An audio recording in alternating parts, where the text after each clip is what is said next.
The gavel slammed down with a finality that echoed through the oak-paneled courtroom like a thunderclap. The petition for adoption by Brooke Thompson and Cindy Rivera is hereby denied, Judge Harlan Thompson intoned, his voice heavy with the weight of centuries-old traditions. Brooke's breath caught in her throat as the words landed, her fingers tightening around Cindy's under the polished table. The denial wasn't just paper and ink. It was the erasure of every late-night promise they had whispered to each other about building a family, of the little girl who had already started calling them mom in the quiet safety of their Atlanta home. Cindy sat frozen beside her, blonde hair falling across her face like a curtain she refused to push aside. Her blue eyes, usually so steady from years as a pediatric nurse, now brimmed with the kind of pain that no medical chart could diagnose. Across the aisle, the opposing counsel from the conservative adoption agency exchanged satisfied nods with a representative from the local church group that had filed the amicus brief. Brooke wanted to scream that this wasn't about faith or family values. It was about a child who had finally found safety after losing her parents in a drunk driving crash 2 years earlier. But the courtroom wasn't built for screams. It was built for order, for precedent, for the kind of certainty that left no room for two women who loved each other and a little girl named Lily. As the judge continued reading the formal ruling, Brooke's mind slipped backward to the rainy afternoon 3 years ago when everything had begun. She had been volunteering at the children's shelter downtown, fresh off her shift as a middle school counselor, when Cindy walked in carrying donated blankets from the hospital. Their eyes met over a stack of coloring books, and something wordless passed between them, a recognition that felt both terrifying and inevitable. Brooke, raised in a strict Southern Baptist home where Sunday sermons still rang in her ears about the sanctity of traditional marriage, had spent her 20s trying to outrun the truth about herself. Cindy, whose Puerto Rican Catholic family in Miami still sent her prayer cards every Christmas, had learned early that silence was sometimes the only armor available. They dated in secret at first, stolen weekends in mountain cabins where no one knew their names. Then came the small apartment in Atlanta's quiet suburbs, shared grocery lists, and the slow, careful weaving of two lives into one. When the shelter director mentioned Lily, an 8-year-old with wide brown eyes and a habit of hiding under tables during thunderstorms, something shifted. She needs stability, the director had said. Someone who won't give up on her. Brooke and Cindy had looked at each other across the kitchen table that night, the weight of possibility settling between them like a promise. Fostering wasn't adoption, but it was a start. They attended every training session, child-proofed the house, and learned to navigate the endless paperwork that treated their relationship like a liability instead of a strength. Lily arrived on a Tuesday evening with nothing but a battered backpack and a teddy bear missing one eye. She didn't speak for 3 days. On the 4th, she crawled into Brooke's lap during story time and whispered, "Can I stay?" Cindy had turned away to hide her tears, but Brooke felt the question settle into her bones. This was no longer about proving anything to the world. It was about the small hand gripping hers and the way Lily's nightmares grew quieter with each passing month. They celebrated her 9th birthday with homemade cupcakes and a trip to the aquarium. They helped with homework, bandaged scraped knees, and sat through parent-teacher conferences where well-meaning teachers assumed they were sisters or roommates. The lies never sat right, but Lily's laughter made the discomfort bearable. Now in the courtroom, that laughter felt like a distant memory. The judge cited the best interest of the child, and referenced studies funded by religious organizations claiming children thrived best with a mother and a father. Brooke's stomach twisted at the familiar rhetoric. She had heard it from her own parents when she finally came out at 27. The same parents who now refused to meet Lily because it wasn't natural. Cindy's mother had sent a carefully worded letter to the court expressing concern about moral guidance. No one in the room was cartoonishly evil. They truly believed they were protecting Lily. That truth made the denial sting even deeper. The bailiff announced a 15-minute recess. Brooke and Cindy stepped into the hallway, shoulders touching but not quite holding hands. "We knew this might happen," Cindy murmured, her voice steady despite the tremor in her fingers. Brooke nodded, but inside she replayed every conversation they'd had about walking away if it became too hard. Neither had ever imagined the hardest part would be watching Lily's face when they had to explain why she might have to leave. The fluorescent lights in the courthouse hallway buzzed like angry insects. Brooke leaned against the cool marble wall, trying to steady her breathing while Cindy paced a tight circle, her nurse's scrubs from an earlier shift still faintly scented with antiseptic. "We can appeal," Brooke said, though the words tasted like ash. "The lawyer said the state has no explicit ban anymore. This is just one judge." Cindy stopped pacing and looked at her with eyes that had seen too many children slip through the cracks at the hospital. "And while we appeal, Lily sits in limbo. Again." They had first met Lily's caseworker at the shelter, a no-nonsense woman named Carla who believed in second chances but also in following protocol. "The agency prefers traditional placements," Carla had warned during their initial home study. "But Lily has already bonded with you both. We'll fight for it." That fight had lasted 18 months of supervised visits, background checks, and parenting classes where instructors politely avoided eye contact when discussing family structure. Brooke remembered the night Lily had her first nightmare in their home, screaming for a mother who would never come back. Cindy had climbed into the twin bed with her, humming lullabies in Spanish until the sobs subsided. Brooke had stood in the doorway watching, heart swelling with a love so fierce it scared her. This was what family looked like even if the state couldn't see it. Back in the courtroom after recess, the opposing side called their first witness, a child psychologist hired by the church group. Dr. Margaret Ellis spoke in measured tones about attachment theory and the importance of gender-balanced parenting. "Children in same-sex households may face additional societal pressures," she stated, citing statistics that conveniently ignored socioeconomic factors. Brooke's lawyer objected repeatedly, but the judge allowed the testimony. Cindy gripped Brooke's hand under the table so tightly the knuckles whitened. Brooke thought about her own childhood, raised by a single mother after her father left, and how no one had questioned that traditional setup even though it left scars. No one was purely right here. The psychologist wasn't lying about real challenges, but she was ignoring the love that had already healed so much in Lily. During cross-examination, their own expert, a university researcher specializing in family dynamics, presented studies showing children with two committed parents thrived regardless of gender. The data was clear, yet the room felt divided along invisible lines. Brooke's mind drifted to the Sunday morning 3 months earlier when Lily had asked why they didn't go to church like her friends. Cindy had knelt down and explained that some churches welcomed all families while others did not, choosing words that honored both truth and the child's innocence. Lily had simply nodded and asked for pancakes instead. That moment had crystallized everything for Brooke. Their job wasn't to win arguments about theology. It was to give Lily a safe place to ask questions at all. The hearing dragged into the afternoon. Testimonies blurred together. Neighbors who praised their parenting, distant relatives of Lily's who suddenly appeared claiming concern for her spiritual welfare, social workers caught between policy and compassion. No one shouted. No one was malicious.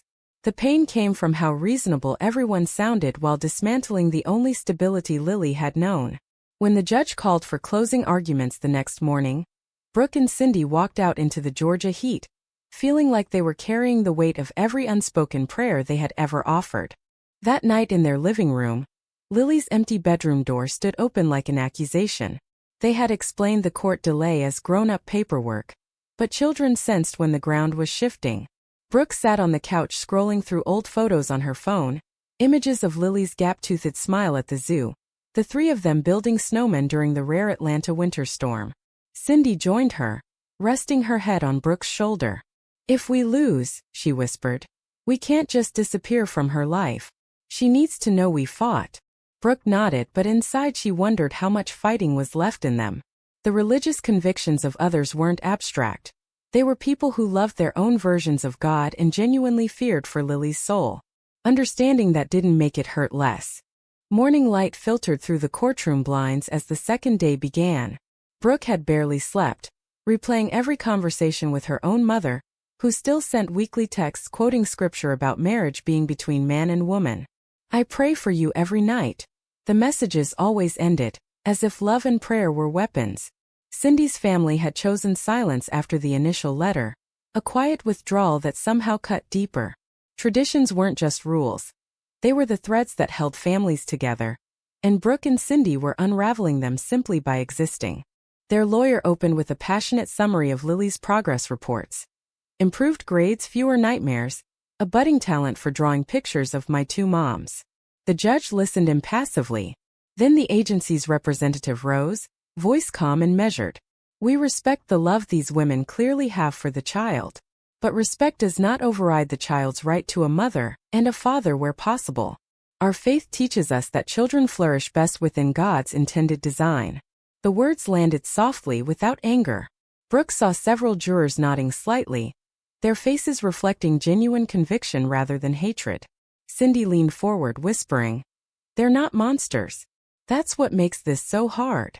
The tension peaked when Lily's former foster sibling's guardian took the stand, describing how traditional families had helped other children heal. Brooke wanted to counter that healing wasn't one-size-fits-all, that Lily had blossomed precisely because Brooke and Cindy had never forced her into a mold. Instead she sat silent, internal storm raging. Part of her still carried the guilt from her own coming-out years, the nights she had cried alone wondering if her happiness was selfish. Cindy had struggled similarly, attending confession in secret before finally choosing honesty over shame. Their shared journey had taught them that personal identity wasn't a rebellion against God or tradition. It was a deeper listening to the love they felt. Yet explaining that to a courtroom felt impossible. Lunch recess brought a brief moment of clarity. They met their lawyer in a small conference room where he laid out the appeal strategy. "Public opinion is shifting," he said. "But this judge is old school. We need something undeniable." Cindy stared at the floor. What if the undeniable thing is Lily herself? Brooke felt a chill at the idea of putting the child on the stand. They had shielded her from the details, but children always knew more than adults assumed. Back in session, the final witnesses testified. Brooke's own sister appeared via video link, voice cracking as she admitted her discomfort with the relationship, but affirmed Brooke's capacity to love. "I don't understand it," she said, "but I've seen how happy Lily is." The honesty in her words cracked something open in Brooke. No one was completely wrong. Her sister wasn't bigoted. She was scared of change the way Brooke had once been scared of her own truth. Cindy reached over and squeezed her hand, a silent reminder that they were in this together, even when the world pulled apart. As the afternoon wore on, the air grew thick with unspoken grief.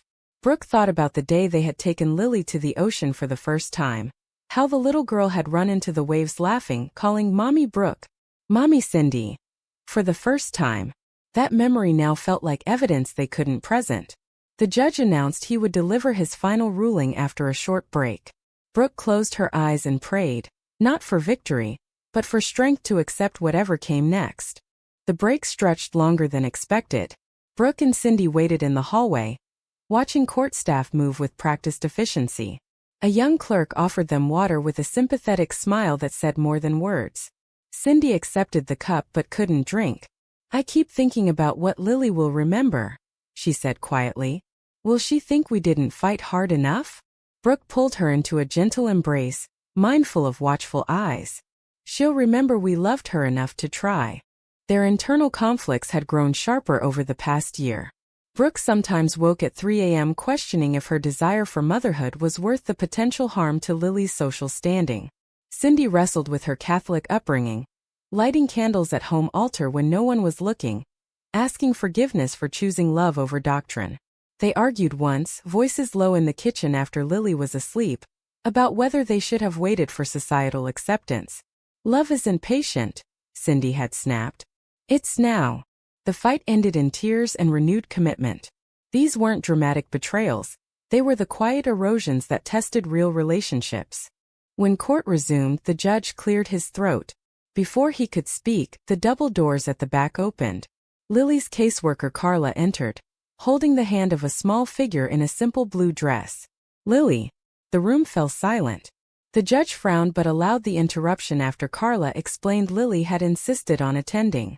Brooke's heart lurched. They had specifically asked that Lily be kept away, protected from the ugliness. Now here she was, clutching a drawing she had made that morning. The judge permitted a brief statement. Lily walked forward on unsteady legs, brown eyes scanning the room until they found Brooke and Cindy. "I want to stay with my moms," she said, voice small but clear. The words hung in the air. Brooke felt tears burn her eyes. Cindy gripped the table edge. The opposing counsel began to object, citing procedure, but Lily continued, holding up her drawing of 3 stick figures holding hands under a rainbow. "They make the bad dreams go away. Please don't take them."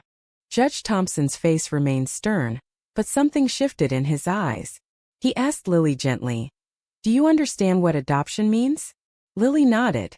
"It means they keep me forever, like real moms." The simplicity of the statement cut through every legal argument. The psychologist who had testified earlier shifted uncomfortably in her seat.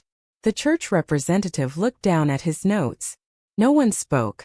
The moment stretched, heavy with the realization that abstract principles were colliding with a living child who had already chosen her family. The judge called another recess, this time to speak privately with Lily and the caseworker. Brooke and Cindy sat motionless, hands clasped openly now, no longer hiding. The internal battles they had fought for years suddenly felt smaller against the courage of a 9-year-old girl. Brooke thought about her mother's prayers and Cindy's hidden candles. Faith and love weren't opposites. They were both attempts to make sense of a complicated world. But sometimes the world demanded choices that broke hearts on every side.